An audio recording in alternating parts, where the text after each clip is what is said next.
países, criando um grande conglomerado global, que é o Grupo CME e o Grupo Nasdaq. Por que da criação desse grande conglomerado? Porque a concentração de negócios e a manipulação de negócios, em teoria, ficava mais restrita, ficava mais limitada, porque havia agora maior chance de regulamentação. Porém, isso continuou na mão e sob a tutela de grandes investidores, de grandes players formadores de mercado, institucionais, né? Ou manipuladores de mercado. Isso aí é uma coisa que eu não vou entrar em tese, porque é justamente o que a gente vai estudar nas próximas aulas. Tá?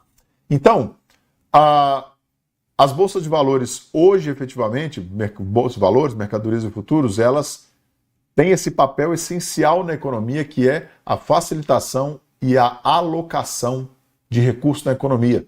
Tá? Como assim, Felipe?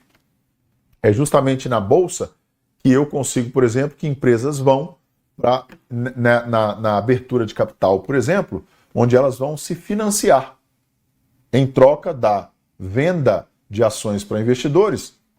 Elas buscam financiamento praticamente a fundo perdido. Não sei se vocês já tinham pensado nisso, mas quando uma empresa faz uma oferta inicial de ações, aquele dinheiro entra no caixa da empresa, mas não necessariamente aquela empresa precisa devolver esse dinheiro, né? Felipe, mas ela paga dividendo. Mas... Cara, nem sempre ela paga dividendo, ela não tem obrigação de pagar, ela não tem obrigação de crescer, ela não tem obrigação de dar lucro, ela não tem obrigação de nada. Por quê? Porque lembra da navegação? Quando você compra aquela ação e se torna sócio, seja para especular ou seja para carregar para longo prazo, para fazer hold, não interessa, você está assumindo o risco inerente àquele ativo, setor, sistema, economia, tudo. Você está absorvendo o risco daquilo e por isso cobra um prêmio. Um prêmio de ganhar uma valorização patrimonial, que é a valorização do valor da ação, ou a diferença do preço no contrato futuro num derivativo futuro, né? A diferença do movimento do preço. Você está ganhando esse prêmio em teoria. Mas você também corre risco de perder, então, por isso, não há, da contraparte, a obrigatoriedade de pagar esse dinheiro de volta. Então, quando uma empresa faz uma oferta inicial de ações, esse financiamento que ela está buscando é a fundo perdido. Diferente no banco, que eu tenho que pagar de volta. Então, por isso que todas as empresas ficam sedentas por atingirem um certo nível a ponto de conseguirem abrir capital na bolsa. Tá? Pessoal, até aí, vocês entenderam? Tudo certo? Posso seguir adiante? Essa primeira parte é mais chatinha, pessoal, mas é extremamente importante. Eu vou explicar por quê rapidinho para a gente já seguir para o outro assunto, tá? Aqui, ó. Sistema financeiro americano. Se você não entende o ambiente que você está negociando, se você não entende o que você está negociando, se você não entende como esse mecanismo de precificação funciona daquele ativo que você está negociando, nenhuma análise vai fazer sentido para você. Como assim, Felipe, nenhuma análise? Não vai dar para saber por que eu devo comprar alguma coisa, por que eu devo vender alguma coisa. Tá? Não dá para saber. Então, é a mesma coisa de eu te falar assim, por exemplo, você quer abrir um negócio aí na sua cidade, quer abrir um carrinho de sanduíche, de cachorro-quente, tá? Você já fez cachorro-quente na vida? Nunca. Você sabe como é que ele é feito? Não faço ideia. Você sabe onde compra uma salsicha? Não faço ideia. E o pão, você sabe fazer? Não faço ideia também. O que você precisa na carrocinha ali do cachorro-quente? Não faço a menor ideia. Cara, como é que você quer vender cachorro-quente, maluco? Nossa, mas o mercado financeiro não é diferente. O mercado financeiro é exatamente isso. O mercado financeiro é um ambiente onde você negocia algum produto, seja um produto à vista, seja uma diferença de contrato. Então, eu preciso saber, para que a minha análise faça sentido, por exemplo, por que eu estou analisando uma VWAP? Quando eu explicar para vocês lá na aula por que usar uma VWAP, Vocês vão falar, agora faz sentido. Mas se eu não entendo por quê, quem são os participantes, por que eles estão ali, qual a intenção deles, por que daquele ativo e não daquele, como é que eu vou falar? Bota uma VWAP na tela aí, porque se o preço voltar a VWAP, você compra. Cara, é por isso que dá ansiedade, porque eu tô falando assim, hora que um preço descer numa linha, aí você compra. Você está doido? Isso nunca foi análise. Não. O retorno do preço a uma VWAP e a defesa do preço numa VWAP faz um sentido específico por causa disso. Tá? Porque tem essa microestrutura, tem esse fundamento, tem esse tipo de participante, a taxa de participação é essa, esse ativo é precificado assim, tá bom, pessoal? Então eu sei que a primeira vista aí parece chatinho, mas é importante demais, tá? E eu vejo muita gente pecando nesse ponto, querendo avançar demais e esquecendo o fundamento, e o fundamento é o que te faz ter para onde voltar quando alguma coisa lá na frente dá errado, tá? Eu corrijo lá na frente quando eu erro, voltando no fundamento. Não tem como, se eu partir dali para diante, eu estou fazendo uma gambiarra, eu estou fazendo um reparo, não vai dar certo nunca. Toda vez que eu erro lá na frente, eu tenho que voltar para o fundamento. Ver como era o fundamento e depois continuar seguindo adiante. Tá? Posso seguir adiante aqui, pessoal? Show de bola? E aí, a gente cai justamente nesse aspecto que eu estou falando para vocês. Vocês estão vendo aí na tela, né?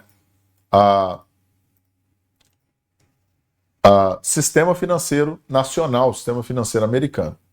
O sistema financeiro, pessoal, ele é um ambiente, olha na tela aí. O sistema financeiro, ele é um ambiente de negócios onde, vou resumir o sistema financeiro para vocês em uma frase, tá?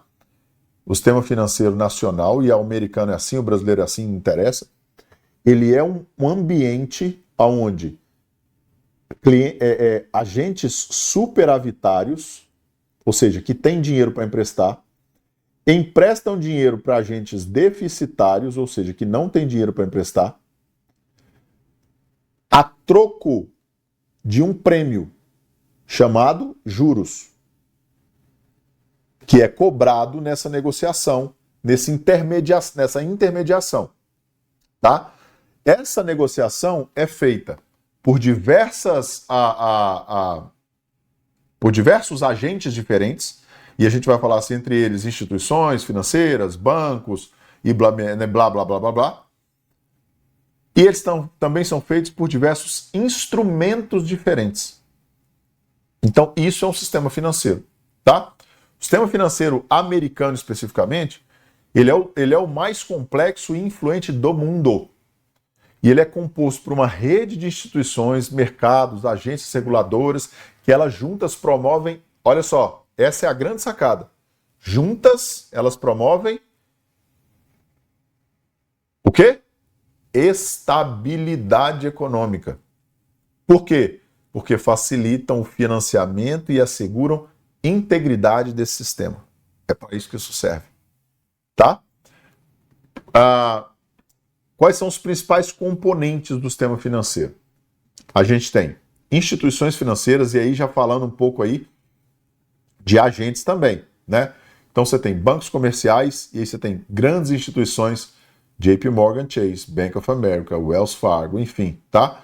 E são eles que oferecem esses produtos específicos. Eu tenho bancos de investimento, e eu estou falando Goldman Sachs, Morgan Stanley, enfim, tá? Oferecem outros tipos de investimento, ou oferecem outros tipos de estrutura e produtos, tá?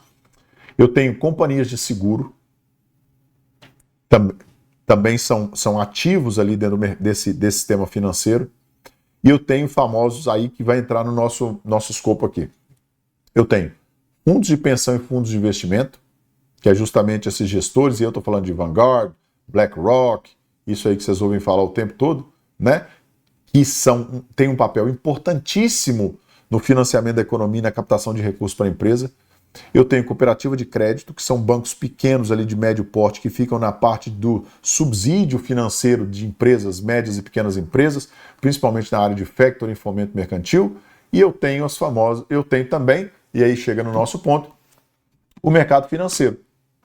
E aí dentro do mercado financeiro eu tenho mercado de ações, que aí estão as bolsas, eu tenho, né, onde as empresas captam recursos de indivíduos, instituições, enfim.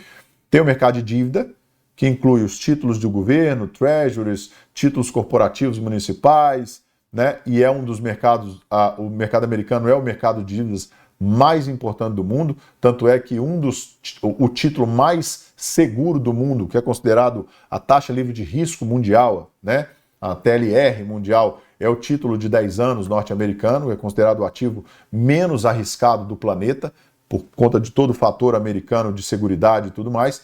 E eu tenho o mercado de derivativos e futuros, que é esse que eu acabei de falar, que a gente, né, passou pela CME, que negocia futuros de commodities, de moedas, de juros, de outras coisas, tá? E eu tenho o mercado de câmbio.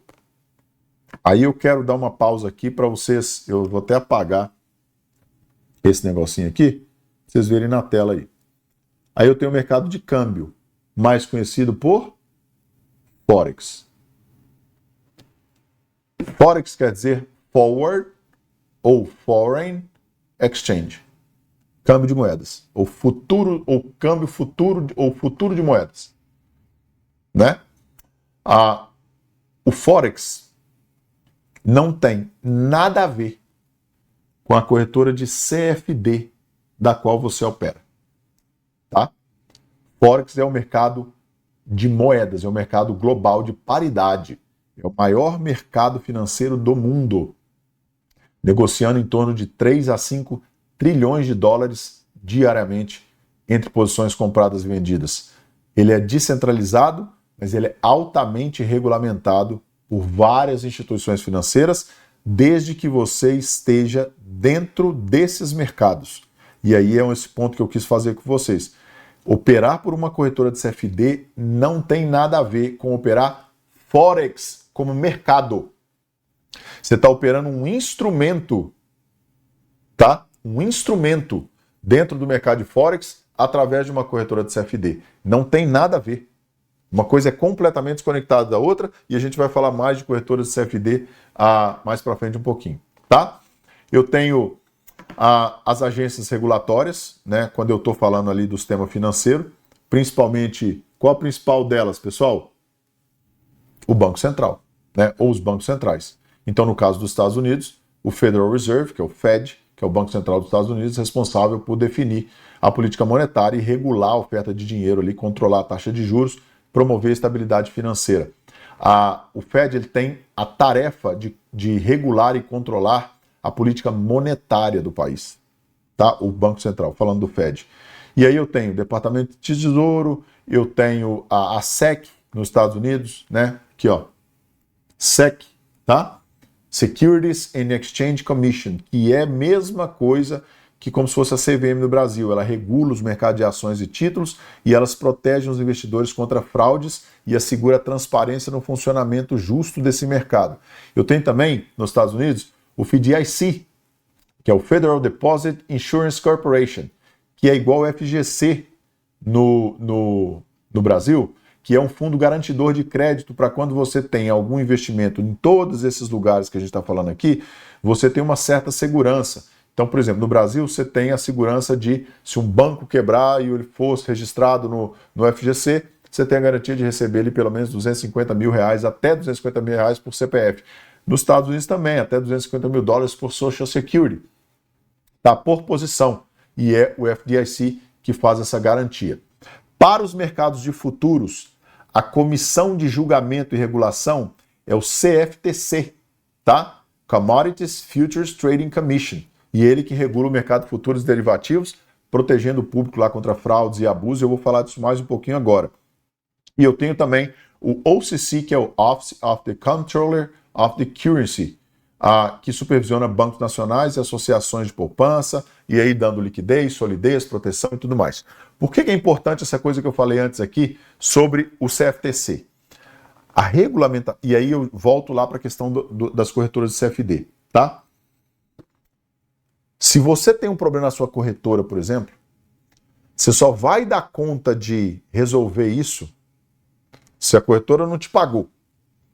Você só vai dar conta de resolver isso se você efetivamente tiver um ambiente regulado e que te dá essa condição de reclamar a alguém. Quando a corretora de o CFD que você opera euro-dólar, ela tá lá nas Ilhas Canárias, lá não sei na onde, você vai reclamar com quem? Essa é a questão. Estou falando que eu já estive nesses ambientes. Já estive lá na Suíça, dentro de corretoras de CFDs, já vi a maracutaia lá dentro, tá? Nos bastidores dos negócios, da coisa, e a hora que eu estiver aqui fora das câmeras, aqui sem gravar para vocês uma aula, uma parte que eu não estiver gravando, aí eu conto essas historinhas para vocês, tá bom? Mas então, por que é importante essas frentes de regulamentação? Porque eu, como ativo no mercado, eu tenho para quem reclamar se alguma coisa acontecer. Tá bom? Então, seguindo adiante para a gente terminar essa partezinha também, que aí eu vou começar a mostrar outras coisas para vocês na tela. Dentro desse ambiente do sistema financeiro nacional, tem a política monetária, que é determinada pelo Banco Central, tá? Que regula a oferta e demanda de moeda e das taxas de juros para controlar a inflação e promover pleno emprego. A gente vai tratar disso lá no treinamento introdutório de economia. Eu trato isso em detalhes para vocês têm acesso a isso aí. Se você for ver lá a introdução ao treinamento de economia, fala tudo isso aí em detalhes, como o Banco Central olha para isso, que lá amanhã, quando a gente for tratar da análise de sentimento, eu vou voltar nesse assunto para vocês. Como é a visão do Banco Central, que é o maior player do mercado.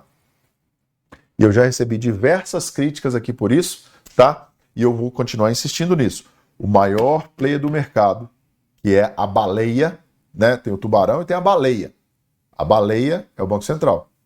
Porque é o Banco Central, efetivamente, que define a precificação no ponto final do mercado. É justamente a decisão e o comunicado do Banco Central, em cima da política monetária, tá? Que definem, no final da linha, a precificação de todos os ativos que a gente vai negociar. Por quê? Porque a decisão e o comunicado dela em relação à taxa de juros, que é um instrumento que serve para controlar a balança entre inflação e o gap de desenvolvimento, ou gap de emprego, enfim, questão de pleno emprego, é justamente o controle essa tentativa de controle desse balanço de risco, que esse é o nome dado pelo Banco Central, é que faz com que lá na ponta final a gente tenha a precificação dos ativos em função da mudança de perspectiva de sentimento de mercado, que afeta as curvas de juros e que muda principalmente a taxa de desconto das teses das empresas. Isso tem tudo lá no treinamento de economia que vocês têm lá dentro, tá? Eu explico isso ponto a ponto, por isso que eu não vou voltar nessa aula aqui, senão eu dei 5 aulas lá nesse negócio complexo, aulas de 3, 4 horas, e que na verdade, depois que você coloca as coisas todas juntas, aí você passa a entender de uma maneira absurdamente simples como a economia funciona. Porque no fim das contas,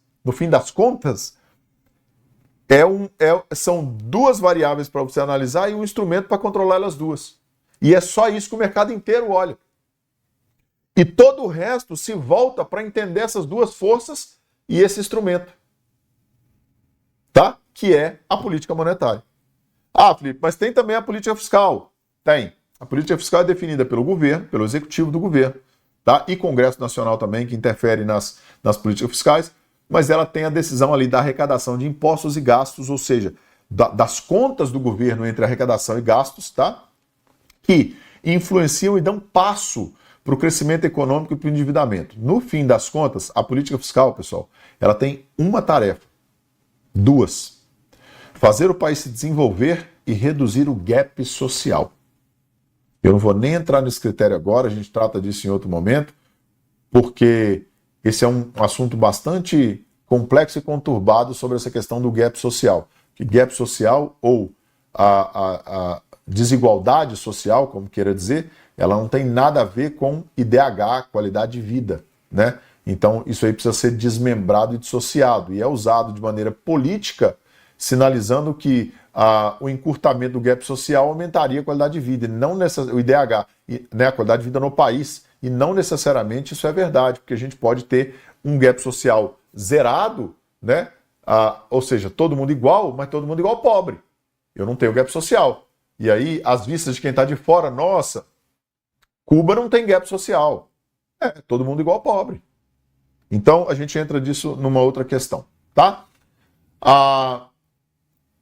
Além disso, né, seguindo adiante, eu tenho o sistema de pagamento, e eu não vou gastar tempo com isso aqui, mas são, né, as transferências, cartões de crédito, tecnologias novas das fintechs e tudo mais, que né, garantem essas negociações entre esses agentes dentro do sistema financeiro.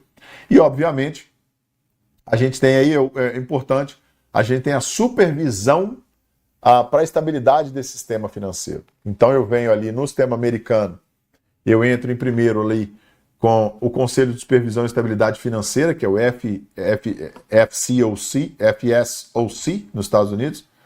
Eu tenho os bancos centrais e as redes internacionais, e aí eu entro aí Banco Mundial, FMI e essas coisas todas. Eu não vou entrar nesse critério, é só para vocês saberem a dimensão do sistema, né? Lá em cima, o controle está lá em cima. Então, quando o cara fala assim, o maior é o Banco Central, tem alguém acima dele? Tem. Acima dele ainda está Banco Central e FMI, tá? Ou FMI e Banco Central. Então, tudo isso aí vai subir no nível de escala, tá? E há sim interferência nas bolsas e onde a gente está operando. Quando a gente parte para as inovações agora das fintechs, as criptomoedas e tudo mais, essas transações, a gente foge um pouco do escopo das nossas operações aqui, então eu não vou entrar nesses critérios, mas eu estou trazendo para vocês poderem, né, se quiserem, tiverem curiosidade e tudo mais. Vamos terminar a parte do sistema financeiro aqui falando o seguinte. Vocês viram agora na pandemia, né, uma curiosidade para vocês, como essas políticas econômicas, elas tiveram destaque, né? O Federal Reserve, por exemplo, implementando pacotes de estímulos econômicos aí para amortecer o impacto da crise, aumentando base monetária, e isso aí acabou fazendo com que a inflação fosse impulsionada, né, além de outras coisas, além da estrutura toda, enfim. Toda essa estrutura do sistema financeiro, pessoal, ela serve, no final das contas, para promover crescimento, estabilidade e proteção para os investidores e consumidores, enquanto eles lidam com essas contínuas questões de desafios e riscos que existem no mercado. Tá? Nesse ponto aí,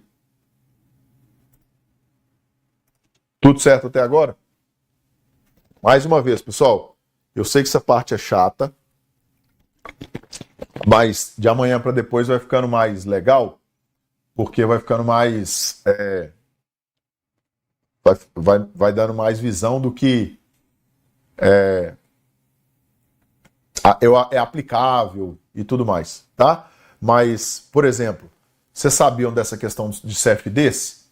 Né? Muita gente chegou aqui falando, cara, eu opero Forex. Não, peraí, você opera Forex ou você opera em uma corretora de CFD? Né? Porque é absurdamente importante. Mas eu preciso entender toda essa estrutura para eu chegar na conclusão de falar o seguinte, cara, opera Forex então, lá na CME, através da corretora que a gente vai indicar, ou se não, opera Forex na B3. Tá? Opera Forex na B3. Tem como operar Forex na B3. O dólar que vocês operam no Brasil é um Forex. Tá bom? Então vamos seguir aqui adiante. E vocês viram o quanto é importante toda essa dinâmica no aulão de sábado que vocês tiveram, que a maioria de vocês participou. Né? Vocês viram isso aí. Tá? Pessoal, agora a gente vai entrar Agora vai começar a ficar mais legal um pouquinho aqui. Tá? Então vou pausar aqui e a gente vai voltar. Corretoras. Tem as centenas. Certo? Beleza. E agora, pessoal, eu vou começar a entrar num critério mais técnico, efetivamente, mais aplicável. Então agora eu quero a permissão de vocês me dão um minutinho. Eu vou desligar vocês do Instagram aqui, porque agora a aula é só para eles, tá? Então, boa noite a vocês. Porque agora a coisa é só com vocês. Enfim. Nossa, Felipe, mas como você é mal. Pois é. Quem entrou, entrou. Quem não entrou, não entrou. É justo, não é, gente? Compartilhar o esforço que vocês fizeram aqui de graça com os outros lá fora não dá, né, meu querido? Então, vamos ser justo, tá? Democracia, exatamente, Bruno. Enfim, pessoal, Sobre a imagem, não se preocupem não, tá? A imagem que vai subir para vocês é uma imagem melhor, porque eu estou gravando na câmera efetivamente direto e tudo mais, não vai ficar aqui nessa bagunça não, tá bom? Vamos lá, voltando aqui. Corretoras, tem aos montes. Quais as corretoras que a gente indica? Vou mostrar para vocês já aqui de cara, certo? NinjaTrader, para operar futuros americanos. Pessoal, a NinjaTrader, ela é a corretora e a plataforma mais importante e mais confiável para a operação de futuros no mundo. Tá? Felipe, tem várias outras? Tem. Vai anotando aí. TD Ameritrade, Interactive Brokers, Charles Schwab, tastytrade, enfim, e por aí vai. Tá? Por que a gente recomenda o Ninja? Primeiro, eu conheço o Ninja. Conheço o pessoal de lá. Eu fui o único... Se vocês não, vou falar uma curiosidade para vocês.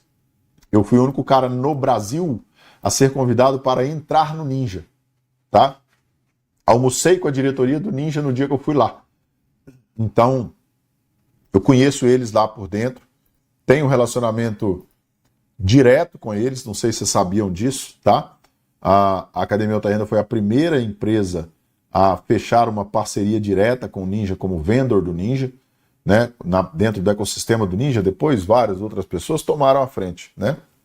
Mas o contato primeiro foi meu, porque eu conheci uma pessoa lá dentro e depois o Ninja se estruturou para receber a nossa turma lá em primeira mão. Foi a primeira turma grande do Ninja que resolveu se estruturar lá dentro e eles buscaram um time de atendimento em português para atender a Academia Alta Renda e tudo mais. Aí depois as outras pessoas vieram no rasto.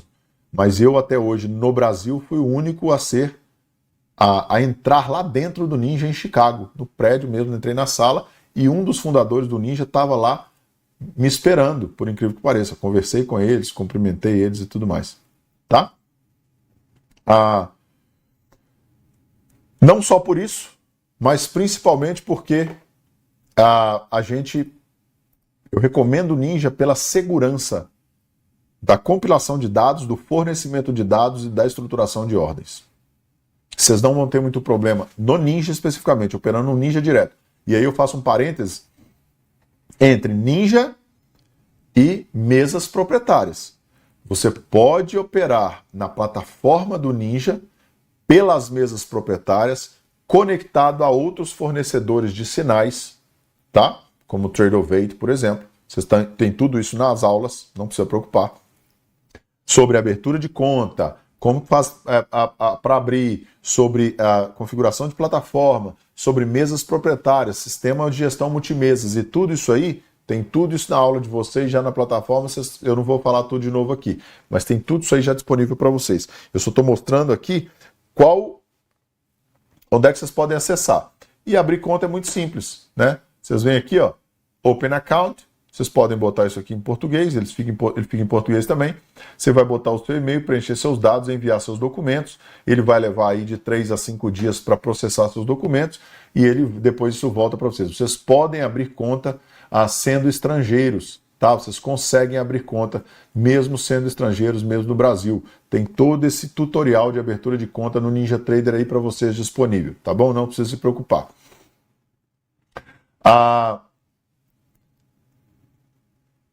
Você pode também operar. Deixa eu colocar na tela aqui. Você pode também operar futuros pela tastytrade. Eu tenho essa plataforma também para operar opções. Ela é primariamente criada para operar opções de ações, mas ela hoje, para operar futuros, ela consegue operar. A gente usa a tastytrade principalmente para operar opções e para fazer as montagens de carteiras que vocês têm lá no BMS em relação às operações de FIO, operações de compra de ETFs e as operações de risk parity, que eu ensino para vocês lá no BMS, tá? As estratégias de investimento de médio e longo prazo. Liberei o chat aí, gente. Vocês já deram uma vasculhada lá? No BMS? Já deram a corrida de olho lá? Sim? Pois é. Estudem lá depois. Vocês têm 4 modelos operacionais lá de operações de longo prazo que são matematicamente eficientes, ou seja, você tem a certeza matemática de que no futuro você vai ter aquele dinheiro que você programou no início, porque é uma questão matemática. Tanto o investimento em ETFs diretos, quanto a operação The Will, quanto a FIO, quanto o portfólio por paridade de risco, que é o Risk Parity, todos eles são componentes matemáticos. São 4 opções de estratégias de investimento de médio e longo prazo para vocês que quiserem também investir ao longo do tempo, tá? Então, assim, a gente, para fazer as posições de médio e longo prazo, a gente usa Taste Trade, até porque ela tem uma questão de conta-margem, que ela me dá uma alavancagem de o dobro da minha posição para operar no longo prazo comprando ações, que isso no Brasil não tem, ou seja, se eu coloco lá $1.000 para comprar ação, ela me deixa usar 2.000 na minha conta-margem, alavancando na compra de ações para o longo prazo, que é um grande potencial, porque isso eleva efetivamente o seu resultado, reduz o seu risco e eleva o seu resultado, tá? Então você pode usar, eu gosto muito da Trace por isso. Agora, para operar futuros, eu vou dizer, façam no Ninja, porque o Ninja, além de ser muito confiável, ele também ele tem além de ser muito confiável, tá? Ele é muito barato para entrar também na posição nas margens. Então vocês têm aí, eu vou falar mais adiante de margens, mas o Ninja Trader é uma plataforma que a gente recomenda para operação em futuros. Quero voltar aqui com vocês para falar sobre um cuidado especial, que são as corretoras de CFD. Corretoras de CFD são corretoras de Contract for Difference. Essas corretoras de CFD que normalmente não são regulamentadas por esses órgãos todos que a gente falou, estão em paraísos fiscais e eu não tenho comprovação de sede, eu não tenho dados, eu não tenho contatos e nem nada disso, o que acontece é que normalmente não. A corretora de CFD ela tem por característica comprar o contrato na bolsa de origem e repassar a você por uma diferença de preço chamada spread. Tá? Qual que é o problema disso aqui, pessoal? Você não tem nenhuma regulamentação. Segundo problema, os dados são da corretora e não da bolsa de origem.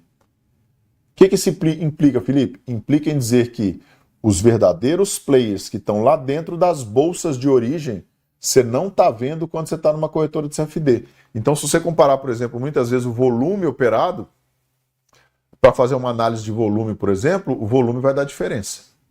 Tá? Vocês sabiam disso? Então, você vai ter uma diferença de dados, de leitura de dados, porque... Liberei o chat aí. Você vai ter uma diferença de leitura de dados justamente porque você não tem a mesma estrutura de análise de informação, tá? Não é a mesma coisa. E aí, recorrentemente, você tem muita gente perdendo dinheiro em corretora de CFD aos montes. Se eu for te falar, eu só confio em uma porque conheço gente lá dentro, que é a Active Trades. Eu vou recomendá-las para vocês lá na frente, se vocês quiserem começar a operar por elas. Mesmo assim, ela é confiável a ponto de você poder botar o seu dinheiro lá dentro, mas o sinal, a informação recebida continua não sendo a informação da bolsa de origem. Então ela não tem a mesma validação de análise que eu teria operando na CME, por exemplo, via Ninja Trader. Tá bom? A Ninja Trader está conectada direto na CME e puxa os sinais de análise da CME. Tá bom? As corretoras de CFD, nenhuma fazem isso. A informação da corretora de CFD que ela passa para você na tela é a informação só da corretora. Ela não está fazendo um apanhado na atividade dos participantes de mercado. Então, quando eu vou analisar um volume, uma agressão ou coisa desse tipo, eu não tenho uma comprovação real de que aquilo é um movimento real de mercado. Sobre o risco e sobre fraude, sobre manipulação de book, essas coisas todas, em outra aula, quando a gente não estiver gravando, eu chamo vocês um dia e conto para vocês tudo que eu vi lá dentro, tá? Mas por tudo que eu vi lá dentro, eu digo a vocês, saiam fora de corretor de CFD, por mais barato que possa parecer. É um barato que sai muito caro. Tá bom? Pessoal, vamos seguindo aqui. Falar rapidamente para vocês do índice S&P 500. Índice S&P 500, o mais importante e mais seguido, amplamente seguido no mercado financeiro, tá? Representa as 500 maiores empresas de capital aberto nos Estados Unidos e é considerado um dos melhores indicadores de saúde econômica do mercado americano e do mundo. Por isso que ele é usado como benchmark mundial. Criado pelo Standard & Poor's, por isso que chama S&P, que é atualmente o S&P Global, que é aquela casa de análise de risco, né, de rating, e ele e criado lá pelo Standard & Poor's Rating, tá? Voltando na questão do benchmark, estava lendo aqui, voltando à questão do benchmark, o S&P ele é usado como benchmark mundial para avaliar a relação da performance de carteira de investimento em relação aos outros índices. O que é isso, Felipe? Olha na tela aí. É sempre assim, ó. Todo investimento que eu faço, ou toda atuação que eu promovo, eu tenho que comparar ela se ela foi boa ou ruim. Então, por exemplo, se a minha carteira subiu 10%, mas o S&P subiu 12%, quer dizer que a minha carteira teve uma performance ruim. Por quê? Porque, cara, se